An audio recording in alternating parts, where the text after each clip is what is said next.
Olá a todos. Iremos falar agora das tendências de consumo, da questão das alterações demográficas que vão surgindo, dos valores pós-materialistas e de alguns estudos de tendências. Em termos de netografia, é essencial para este bloco de informação, no que diz respeito às tendências, TrendWatch, Cool Hunter, World Value Survey, que de algum modo nos fornece indicadores sobre as tendências.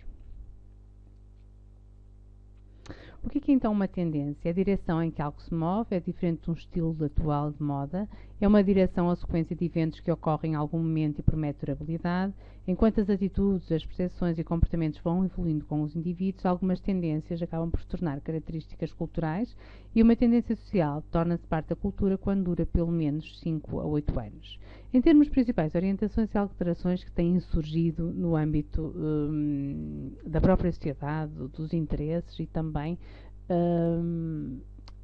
das características do consumo. As famílias são cada vez menores e mais individualistas. O centro de família não é o casal, mas os filhos, que influenciam mais de 50% das decisões de compra.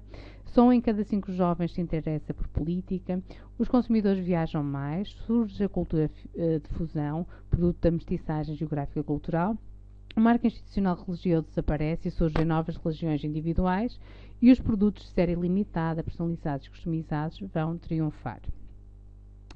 O novo consumidor é paradoxal, multimodal, difícil de categorizar ou segmentar, complexo e multifacetado, prioriza as ideias e a expressão individual sobre os sinais exteriores de status, quer ser ativo e produtor na construção das marcas, quer ser ouvido e tendo em conta. Atribui prioridade às ideias e à expressão individual sobre o status, muita questão da parte da satisfação individual se sobrepor ao nível social, rege por valores individuais e apresenta maior preocupação com a sociedade e o ambiente, com destaque também para a ética.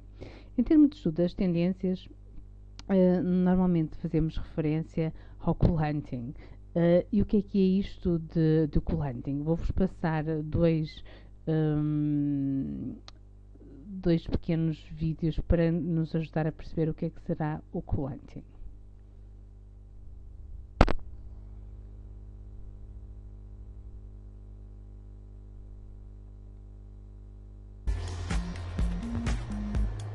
Perceber o que realmente é inovador e como pode ser aproveitado de forma eficaz por parte das marcas são algumas das questões a que os caçadores de tendências procuram responder.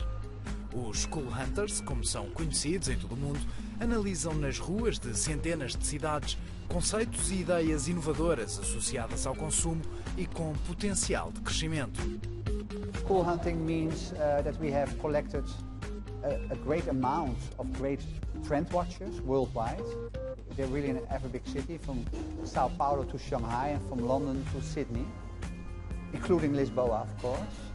And well, those trend watchers have to come up with new names from time to time. And the new name for trend watcher is a cool hunter. They're hunting for the cool things in life. Com esta ideia em mente surgiu o projeto Science of Time, uma rede virtual que conta com mais de 500 caçadores de tendências de vários países.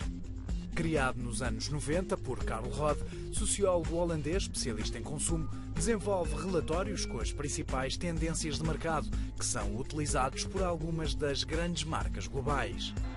When we work for Nike, or when we work for Adidas, or when we work for Heineken, they want to know what's cool, hip, painfully hip, worldwide. But our leading definition for our cool hunters about what is cool is attractive and inspiring with future growth potential. Entre as milhares de propostas que chegam de todo o mundo, uma atinge consenso global. A pouco e pouco, conquista adeptos e transforma-se numa tendência a ser seguida em todo o mundo. Foi assim que surgiu a nova geração de internet, a Web 2.0. Veio dar um novo fôlego ao papel de utilizador que deixa de ser um mero receptor de informação para a palavra interação ganhar uma nova dinâmica. Another very important trend is experience economy. Don't give me the simple thing, give me a delightful experience. And we see that we're tracking that worldwide. What does experience economy mean in your part of the country? And then we translate it for Heineken, for big malls, for sports shoes, for food, for software. Diz quem percorre as cidades com um olhar atento à procura de novas ideias que nem sempre as marcas dão a devida atenção aos caçadores de tendências. Uma postura que pode resultar numa oportunidade de negócio desperdiçada. In Asia was the rise of the energy drinks. But it's not weird. If you ask Asia what's a cool drink, they come up with an energy drink. And why? Because Asia is a continent on the rise, with a lot of cities on the rise, with a lot of people on the rise. So they want to have an extra boost. Give me a boost, we mentioned that mentality. And we told Coca-Cola, they said, well, thank you very much, but we focus on Coca-Cola, which was wrong. So Red Bull took part of the market. Em frente, por cima do pico da montanha. Carlo Rodas esteve em Lisboa numa conferência organizada pela ETIC, Escola Técnica de Imagem e Comunicação. Para o sociólogo holandês, a maior cidade do país tem bastante potencial e, tal como muitas outras regiões do globo, pode vir a tornar-se numa das cidades que ditam tendências de mercado a nível mundial. Muito bem. Depois de vermos esta apresentação, daqui sobressai o facto de... Como saber antes de todo mundo o que o consumidor... Podemos dizer que, de facto, o que é cool, ou que poderá ser eventualmente uma tendência, algo que é atraente, algo que é inspirador e algo que também poderá ter potencial de crescimento. Um outro vídeo que vos irei mostrar prende também com um trabalho que foi desenvolvido.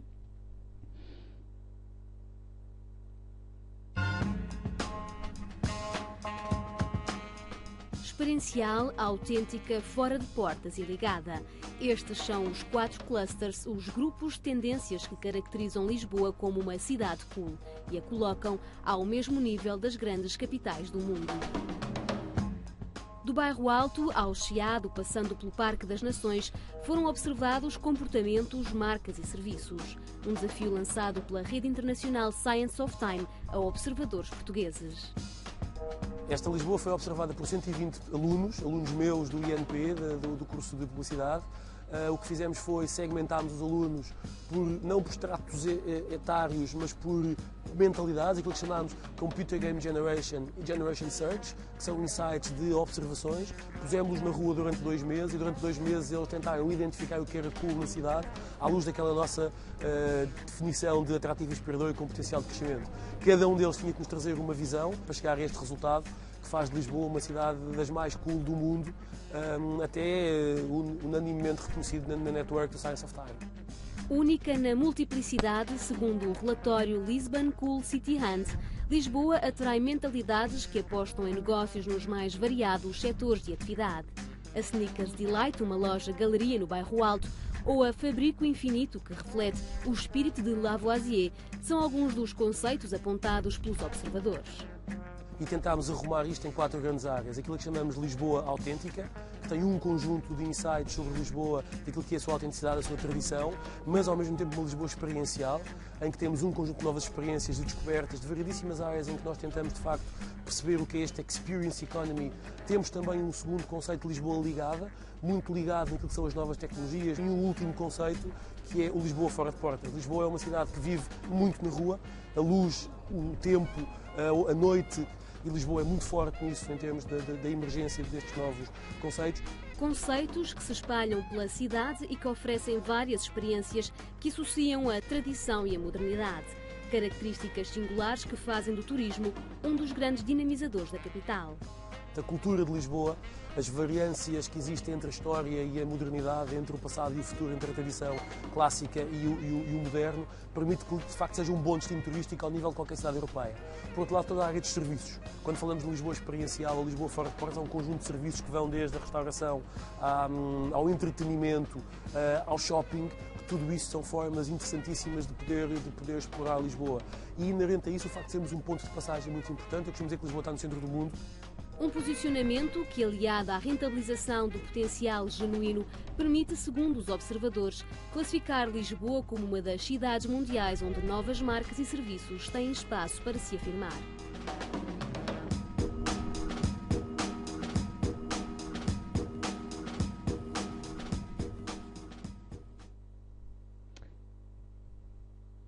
muito bem. Mais uma vez, e a partir desta análise, e no que diz respeito às tendências e à cidade de Lisboa, na lógica, aquilo que foi efetivamente a ponte como sendo atraente, inspiradora, com potencial de crescimento, Lisboa foi classificada como sendo experiencial, autêntica, fora de portas e ligada, no fundo, pelas características, por aquilo que existe nesta cidade. Então, o Cool Hunting é o processo de pesquisa de tendências que envolve executar observações, previsões, sendo uma forma de recolher vantajosamente o que a mente coletiva está a conceber. Cool é mais do que divertido, é aquilo que consideramos e que foi dito, inclusivamente pelos dois autores destas duas peças que vimos, como sendo atrativo, inspirador e com potencial de crescimento. As tendências acabam por ser hoje uma mistura de memórias e criatividade, e o Cool Hunting acaba por representar o espelho dessa nova realidade em movimento, que pronto para captar qualquer sinal interessante, entendê-lo, interpretá-lo e observar com atenção todos os elementos da música, literatura, moda, desporto e todos os sinais de mudança presentes na sociedade. As pessoas fazem isto muito máquina fotográfica, telemóvel, e registram todos estes momentos. Existem várias formas de utilizarmos e tentarmos perceber o que é isto do Cool Hunting.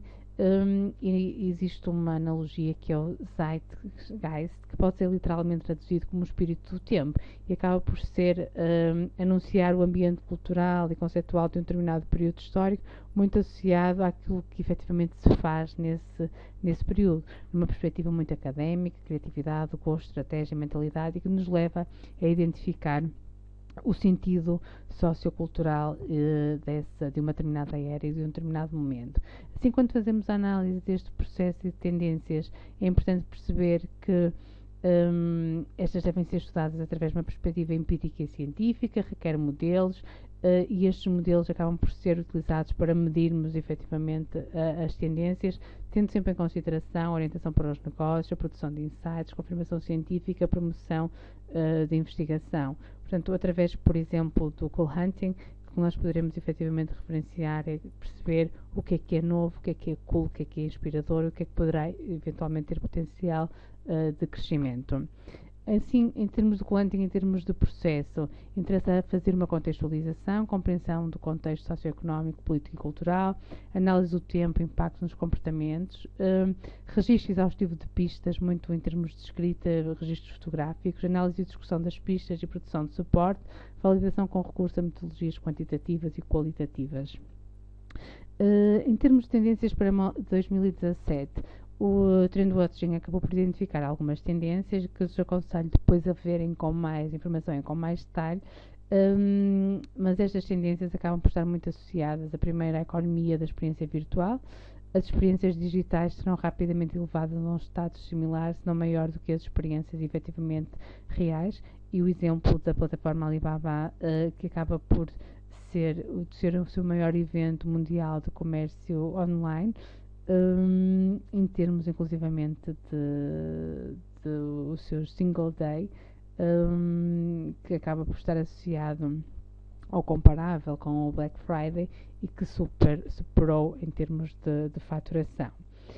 A questão dos mundos separados, o ano 2016 ficou marcado pelo impacto económico, político, social e cultural da globalização, a crise dos refugiados, a eleição de Donald Trump, o Brexit, a tentativa de golpe de Estado na Turquia, disputas no Mar da China, e por outro lado, salários cada vez menores, automação do trabalho, recuperação desigual, imigração e as marcas que tenham realmente um propósito poderão encontrar oportunidades renovadas em auxiliar as pessoas a compreenderem as mudanças em relação ao lar, quer seja este considerado uma nação, cidade ou bairro.